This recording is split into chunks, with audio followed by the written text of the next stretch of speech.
झारखंड का एग्जाम में देना चाहते हैं, क्योंकि जानते हैं कि यहाँ सीट बिकता है तो नौकरी होगा नहीं तो एग्जाम दे करेंगे क्या। भैया बूढ़े होते जा रहे हैं, क्या कर सकते हैं हम लोग। भैया बुरे होते हैं, बच्चे से जवान हो गए, बच्चे से आप भी बुरे हो जाएंगे। TDPL कंपनी और अभय जिस एग्जाम में पकड़ाया है सबसे पहले तो उसको रद्द किया जाए। गोरों से आजादी मिला है, कालों से नहीं। झारखंड में तो ऐसा हुआ है कि रिटायर होने के बाद नौकरी मिला है एक आदमी को। हम कहेंगे हेमंत सोरेन से, बाबू मान जो अपन भाषा में मान जो तोर लिए अच्छा हो, ये ठीक रहतो, नहीं तो फिर 2029 में। अभय तिवारी का नाम बहुत जोरों शोरों से लिया जा रहा है, आखिर अभय तिवारी है कौन और क्यों इतना उनका नाम उछाला जा रहा है। देखिए हमारे सामने एक स्टूडेंट है, हमने सोचा कि भाई ये स्टूडेंट नहीं होंगे, लेकिन ये स्टूडेंट है। शायद एग्जाम देते देते थक गए। थक नहीं गए हैं, झारखंड का एग्जाम में देना चाहते हैं, क्योंकि जानते हैं कि यहाँ सीट बिकता है तो नौकरी होगा नहीं तो एग्जाम दे करेंगे क्या। कितना उम्र हो गया है? मेरा 39 साल, 39। अब तो आप 39 साल के बाद तो आप नहीं दे सकते। JPSC दे सकते हैं, APSC दे सकते हैं। उम्र की सीमा क्या है? 40 है, 40 मतलब एक साल आपके लिए बचा है। बचा हुआ। हाँ, मतलब एक साल में आप चाहते हैं कि अभी एग्जाम नहीं देना है, लेकिन मेरा बाल बच्चे हैं, मेरी परिवार है। बाल बच्चे हो गए? कैसे नहीं, 2 बच्चे हैं मेरे। मतलब आप चाहते थे, आपने कहा कि हम एग्जाम देना हम चाहते क्या है, जो हम चाहेंगे ना ये सरकार कर ही नहीं सकती। अरे ये सरकार क्या, झारखंड में जो भी सरकार अभी तक बनी है 26 वर्षों में, वो सरकार कोई भी सरकार ठीक से काम ही नहीं कर रही। मतलब एग्जाम फेयर ले ही नहीं रही है। आज तो एक अच्छी पहल हुई है, क्या लगता है? जो सरकार जो है वो बात करने पर सामने आई है और यहाँ से डेलीगेशन जाते हैं भी। एक जो चुनाव होता है उसका कभी देखें घोषणा पत्र, वो भी एक घोषणा पत्र ही है। अभी जो है ना ये घोषणा पत्र ही है। ये तो यकीन नहीं हो रहा। यकीन होगा किसे? 26 साल में जब यकीन नहीं हुआ तो अभी क्या यकीन होगा? क्या लगता है 26 साल में बोल रहे हैं यकीन नहीं होता? भैया का कहना सही है, हम लोग देख देख के थक गए, बच्चा से जवान हो गए, भैया बूढ़े होते जा रहे हैं, क्या कर सकते हैं हम लोग। भैया बुरे होते हैं, आप बच्चे से जवान हो गए, बच्चे आप से भी बुरे हो जाएंगे। हो ही जाएंगे। आपको नौकरी नहीं मिलेगी। अब देखिए झारखंड सरकार पे तो उम्मीद कम है, अब देखिए क्या होता है। सबसे बड़ी चीज क्या है ना, ये आदमी बदलने से कुछ नहीं होगा। आजादी तो मिले ना, अंग्रेज चले गए, आजादी तो मिले आजादी तो हमें 1947 में ही मिला है। गोरों से आजादी मिला है, कालों से नहीं। कालों से आजादी नहीं कालों से आजादी नहीं मिला है। यहाँ पर धनी आदमी धनी होते जा रहा है और गरीब आदमी गरीब होते जा रहा है। धनी आदमी धनी होते जा रहा है, गरीब आदमी गरीब। अरे अंबानी का संपत्ति बढ़ रहा है, अडानी का संपत्ति बढ़ रहा है, सब उद्योगपति का संपत्ति बढ़ रहा है, और गरीब आदमी खाली राशन में बिजी है। दाल चावल चोखा में जी रहा है। बिजी है। 5 किलो राशन में बिजी है। 5 किलो राशन में बिजी है। झारखंड सरकार का मैया सम्मान योजना मिल रहा है, हर का बीबी का, मर्द उसमें खुश है। मतलब बीबी खुश है, मर्द अपना टेंशन में है। इस साल तो बीवी खुश है और मर्द मर्द टेंशन में है। 2500 रुपए में घर खर्चा चल जा रहा है। घर खर्चा नहीं, औरत लोग का कॉस्मेटिक का सामान आ रहा है। तो महंगाई है कि नहीं है? मजाक नहीं, लेकिन क्या कहें, बता रहे हैं अभी तक टेट का एग्जाम 10 साल हो गया झारखंड में, अभी तक नहीं हुआ है। बूढ़ों लोग को नौकरी मिल रहा है, जिसका 1 साल 2 साल बचा हुआ है एज, उसे नौकरी मिल रहा है। कल फिर रिटायर हो जाएगा, फिर जगह खाली। यहाँ झारखंड में तो ऐसा हुआ है कि रिटायर होने के बाद नौकरी मिला एक आदमी को। अरे अच्छा, हाँ जी, 1 महीना रिटायर हुए, वो हो गया पारा टीचर, उसको टीचर नौकरी मिला। उसके बाद एक आदमी कल रिटायर करने वाला है, उसको नौकरी मिला है। बताइए ऐसा कैसे हो गया? ये हुआ है झारखंड। जो कहीं नहीं होगा वो झारखंड में होगा। जो कहीं नहीं होगा वो झारखंड में होगा। इतना खनिज। अभी जो बच्चे हैं वो जिस तरीके से प्रोटेस्ट पे हैं, आप समर्थन तो दे रहे हैं ना कि इनके मांगों को पूरा किया। लेकिन यहाँ सब है, कोई सबके अंदर दाग है। या हमको कभी कभी हाँ, मतलब देखिए बात रियल चीज जो है तो रियल चीज है। आप देखिए बातचीत हो रहा है, तो जो प्रतिनिधि मंडल गया है वो भी अवलोकन करने का चीज है। क्या बातचीत हुआ है, हम लोग बीच में आया नहीं है। तो बातचीत हुई है, सकारात्मक बातचीत अभी पॉजिटिव बातचीत हो रही है। हम लोग प्रतिनिधि मंडल में नहीं है, हम लोग ऑडियंस है, हम लोग समर्थन देने वाले लोग हैं। अब वहाँ 11 लोग गया है, यहाँ पर 11,000 लोग हैं। अब 11,000 का आदमी लोग क्या समझेगा, सोचेगा, मानेगा कि नहीं मानेगा, तब तो देखा जाएगा। बात यह है कि हम कहेंगे हेमंत सोरेन से, बाबू मान जो अपन भाषा में मान जो तोर लिए अच्छा हो, ये ठीक रहतो ना तो फिर 2029 में जीबे खत्म बा। 2029 में खत्म कर देबे, जीबे हटा देबे। हाँ हटा दो हट जीबे।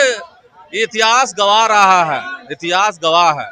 देखिए वहाँ दिल्ली में अन्ना हजारे का आंदोलन, कांग्रेस गई, शीला दीक्षित गई। जब जब कोई आंदोलन हुआ है सत्ता का परिवर्तन का, वो ये सत्ता परिवर्तन का लहर होता है। तो 2029 में समझा हाँ, दीजिए। यदि समझा का तो समझ जाएंगे, यदि नहीं मांगेंगे, मांग ले, आप लोगों की बातों को मान लेते हैं तब। हम क्या, हमारे एक वोट का ताकत है। हम तो जेएमएम को वोट दिए, रियली में जेएमएम को वोट दिए। हाँ पिछला बार दिए हैं जेएमएम को वोट। देखिए ये वोटर हैं और अपनी बात को रखते हुए नजर आ रहे हैं कि नहीं।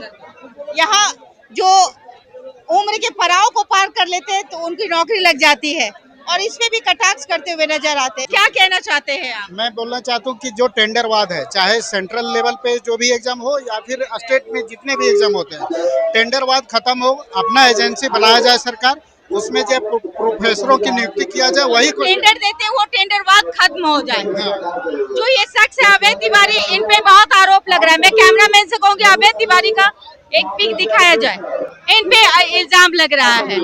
तो जो टेंडरवाद है इसको खत्म कर जाए, सरकारी एजेंसी के द्वारा काम किया जाए। जी मैं यही बोलना चाहता हूँ। और जेएसएससी के मुद्दे को लेकर के बोलना चाहता हूँ कि जो 120 क्वेश्चन या 68 क्वेश्चन जो वायरल हुआ था पहले एग्जाम से पहले, वो सीआईडी ने रिपोर्ट जमा कराया कि नहीं जमा कराया है कोर्ट में, अभी तक वो प्रेस में रिलीज नहीं हो पाई बात। और रह गई बात है कि जो भी उत्तराखंड की मैं बात कर रहा हूँ कि कोर्ट क्या करती है, कि सुप्रीम कोर्ट और हाई कोर्ट क्या करती है, जो भी न्यायालय में निर्वाचन हो चुका है व्याख्या मामला सहित, वो क्या करती हैं, फिर से वो उसको उसी आधार पर फैसला देती है। उत्तराखंड में मात्र 15 या 20 क्वेश्चन के आधार पर पूरा एग्जाम कैंसिल हुआ था, लेकिन यहाँ पे क्या किया, उसको अनदेखा किया गया और रिजल्ट जारी कर दिया गया, लोगों की नियुक्ति हो गई। ये बिल्कुल नहीं होना चाहिए था। देखिए छात्रों की जिंदगी के साथ खिलवाड़ न किया जाए, यही छात्र का कहना है। क्या लगता है आपको, जो बातचीत हुई कैसा लग रहा है? देखिए सरकार की तरफ से तो अभी मौखिक आश्वासन मिला है। जब तक हमें लिखित आश्वासन नहीं मिल जाता तब तक हम अपनी मांग को जारी रखेंगे और ये आंदोलन को और भी आगे लेकर जाएंगे अगर हमारी मांगों को पूरी नहीं किया जाएगा तो। अच्छा, इस आंदोलन से क्या प्रेरणा मिलती है? इस आंदोलन से मतलब हमें तो अपनी मांग को, हमें एग्जाम को रद्द करवाना, जो यहाँ पे भ्रष्टाचार हुआ, एग्जाम पेपर लीक हुआ है, उसे हमें पूरी तरीके से रद्द करना है। और फिर हमें ये प्रेरणा इसलिए ये मिल रही है कि यहाँ पे काफी लोग हमारे समर्थन में एकजुट हुए हैं। अगर हम अपनी आवाज को बुलंद रखेंगे तो कोई भी सरकार हमारी मांग को पूरा करने के लिए आएगी। अगर घूसखोरी और करप्शन खत्म हो जाए तो शायद बच्चे जो है वो धरना में नहीं आएंगे। हाँ बिल्कुल, अगर करप्शन खत्म हो जाए तो बच्चे धरना में बैठेंगे ही क्यों? सुनिए, जब करप्शन ही खत्म हो जाएगा तो धरना में बैठेंगे क्यों? धरना में बैठने की जरूरत क्यों होती है?